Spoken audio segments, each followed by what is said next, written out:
Shalom dan selamat hari Minggu buat seluruh anak Tuhan yang terkasih. Di hari Minggu ini kita kembali mempersiapkan diri kita untuk dapat merenungkan firman Tuhan yang menjadi renungan di ibadah KKR GBKP minggu ini. Saudaraku, kita akan meminta pertolongan Tuhan karena di dalam doa kita memiliki pengharapan dan iman agar kita ditolong untuk dapat memahami dan melakukan kehendak Tuhan di dalam hidup kita. Kita bersatu di dalam doa. Terima kasih Allah yang baik. Terima kasih Bapa, Engkau begitu baik menolong kami. Mampukan kami untuk dapat tetap bertahan dalam menjalankan segala kehendak Tuhan. Dan menolong kami dalam roh dan kebenaran sebagai kekuatan bagi kami. Di dalam nama Yesus kami mengucap syukur dan berdoa. Amin. Saudaraku yang terkasih, di hari Minggu ini, Minggu 4 Agustus tahun 2024. Saudaraku, kita akan membuka kitab 2 Samuel pasal 12 ayat 7 sampai dengan ayat 14. Firman ini kami bacakan kepada kita sekalian.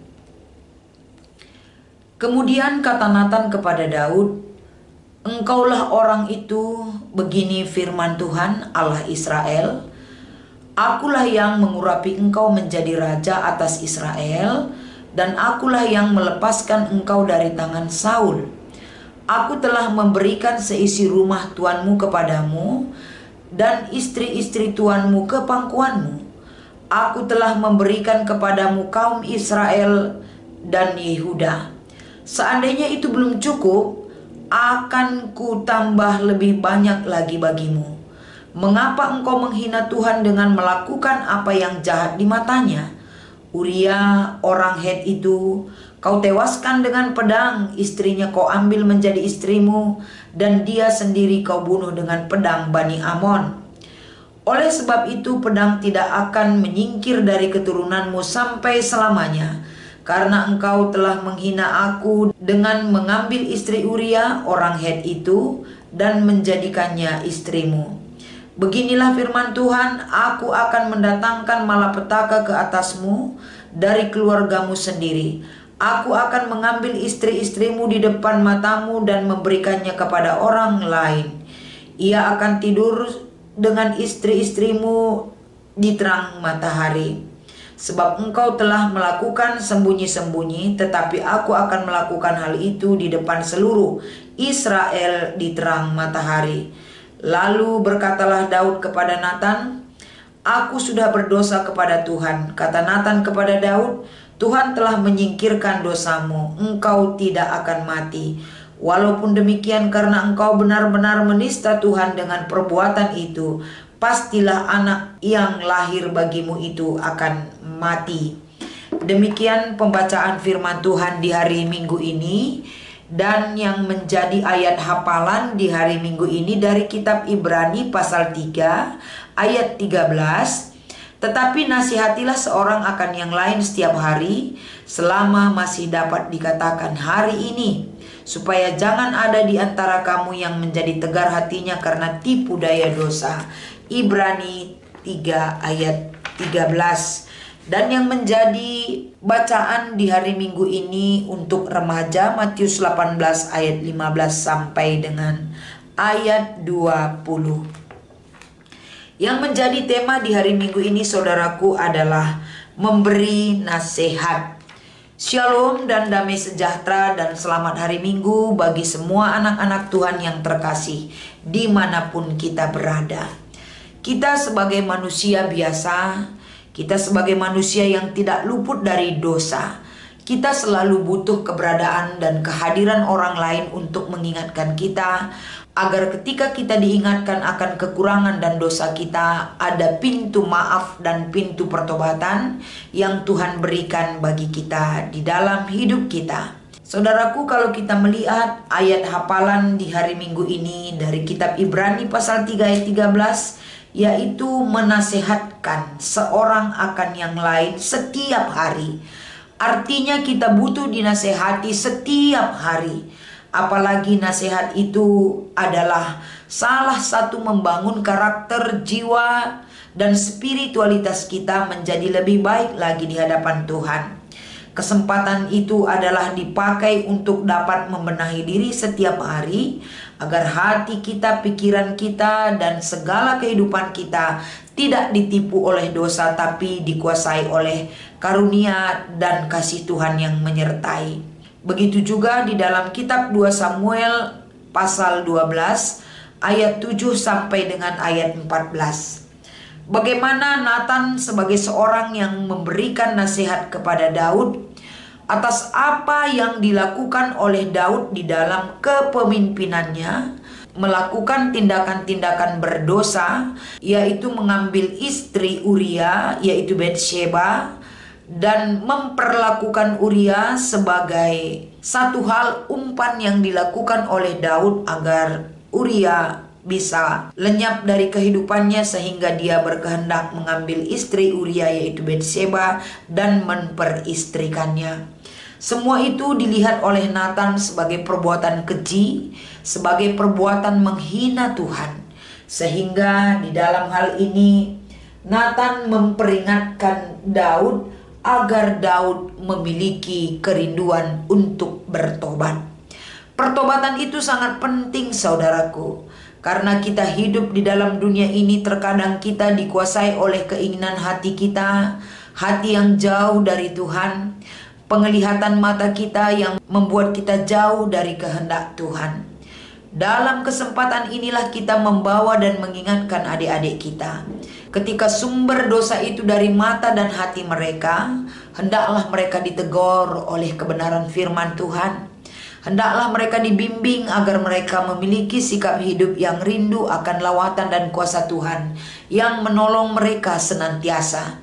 Kehidupan adik-adik kita perlu selalu dinasehati agar mereka hidup dalam jalan Tuhan, agar mereka hidup dalam kebenaran Tuhan, agar hidup mereka berarti dan bermakna untuk mereka persembahkan sebagai persembahan yang hidup di dalam Tuhan. Pertobatan itu terjadi ketika kita diingatkan. Pertobatan itu terjadi dalam hidup kita ketika kita sadar akan dosa dan salah kita. Sama seperti Daud. Kalimat Daud meresponi Nathan adalah, "Aku sudah berdosa kepada Tuhan." Inilah awal pemulihan keadaan Daud oleh Tuhan. Daud tidak membela diri, Daud mengakui kesalahannya. Inilah bedanya Daud dengan Saul. Saul mengaku dosa namun diikuti dengan kata, "Tetapi aku sudah berdosa kepada Tuhan, tetapi rakyat yang salah." Ini boleh kita bandingkan 1 Samuel pasal 15 ayat 24. "Aku sudah berdosa tetapi tunjukkanlah hormat kepadaku." 1 Samuel 15 ayat 30. Bagaimana dengan Daud? Daud mengatakan, "Aku sudah berdosa kepada Tuhan." Tidak ada tambahan kata tetapi. Nathan mengatakan bahwa Daud tidak akan dihukum mati oleh Tuhan, tetapi anak yang dilahirkan Batsheba akan Tuhan matikan. Dalam bagian selanjutnya kita dapat melihat bagaimana Daud tetap dengan rendah hati memohon kepada Tuhan untuk anak itu tidak mati. Tetapi Tuhan telah menghukum Daud dengan mengambil anaknya. Setelah anak itu mati, Daud sujud menyembah Tuhan. Daud yang jatuh sekarang mulai bangkit meninggalkan dosanya. Kedatangan Tuhan kepada Daud melalui Nathan memberikan 3 hal ke dalam kehidupan Daud, yakni yang pertama, membawa Daud dalam perubahan melalui firman Tuhan yang disampaikan menurut perikop kita di hari Minggu ini. Nathan menceritakan sebuah kisah kepada Daud, sebuah perumpamaan. Nathan menyajikan kisahnya sebagai kasus yang membutuhkan putusan raja, dan Daud senang mendengar kasus itu. Nathan menceritakan tentang ketidakadilan yang luar biasa.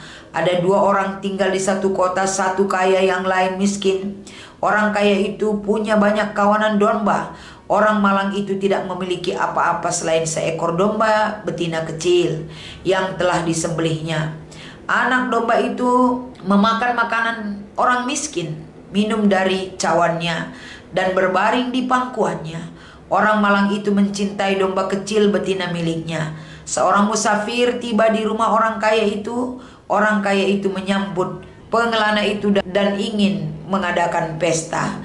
Tetapi dia tidak ingin menggunakan salah satu kawanannya sendiri, tapi dia mencuri domba si miskin dan menyiapkannya untuk pestanya. Daud mendengar kasus itu dan dia sangat marah dan mengatakan orang itu harus dihukum mati dan anak domba betina itu harus dibayar gantinya 4 kali lipat.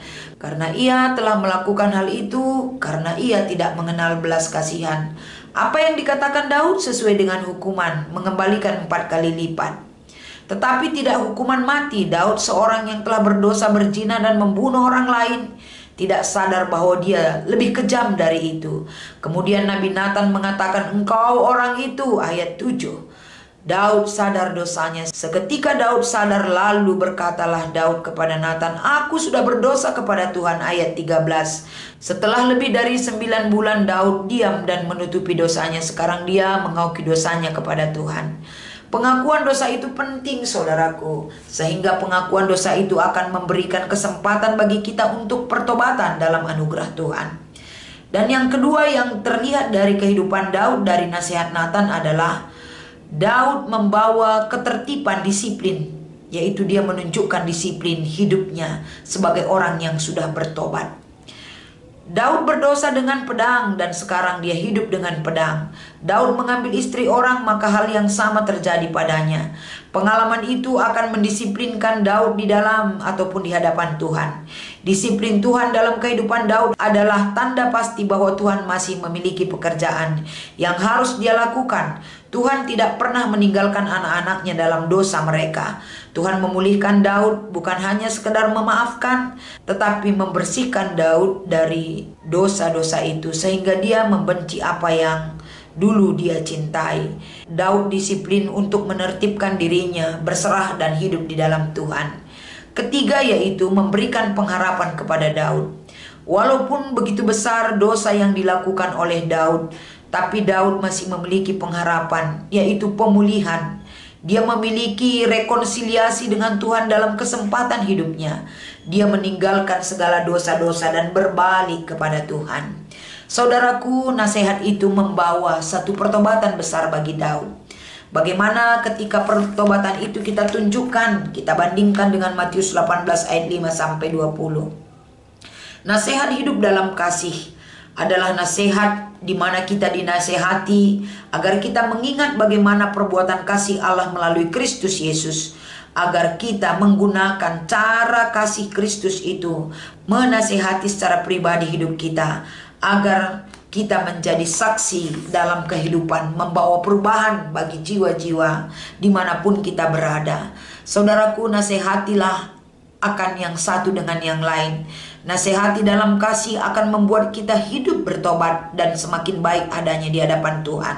Adik-adik kita di KKR juga akan kita bawa hidup saling menasihati dalam kasih, agar mereka semakin bertumbuh, semakin baik, semakin berguna hidup mereka, apalagi mewujudkan kasih Allah sebagai kekuatan mereka, saling menegur, saling bertumbuh, saling berbuat baik, saling menunjukkan sikap pertobatan hidup yang diharapkan oleh Tuhan bagi kita. Pelayan-pelayan KKR juga kita selalu dinasehati, kita saling menasehati agar kita sebagai pelayan Tuhan di dalam KKR tetap bertumbuh dan menunjukkan sikap pertobatan yang baik yang menjadi bekal kita untuk melanjutkan pelayanan Tuhan lebih baik lagi. Kiranya firman ini semakin mengokohkan persaudaraan dan sikap hidup dalam kasih.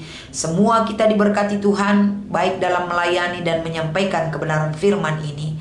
Kita bersatu di dalam doa. Kami mensyukuri pemberian dan pemberitaan firman yang Kau sampaikan kepada kami Tuhan. Izinkan setiap jiwa untuk dapat melakukan pemberitaan ini, agar nama Tuhan dimuliakan dan kuasa-Mu Tuhan menjadi kekuatan bagi kami. Di dalam nama Yesus kami berdoa dan mengucap syukur. Haleluya. Amin.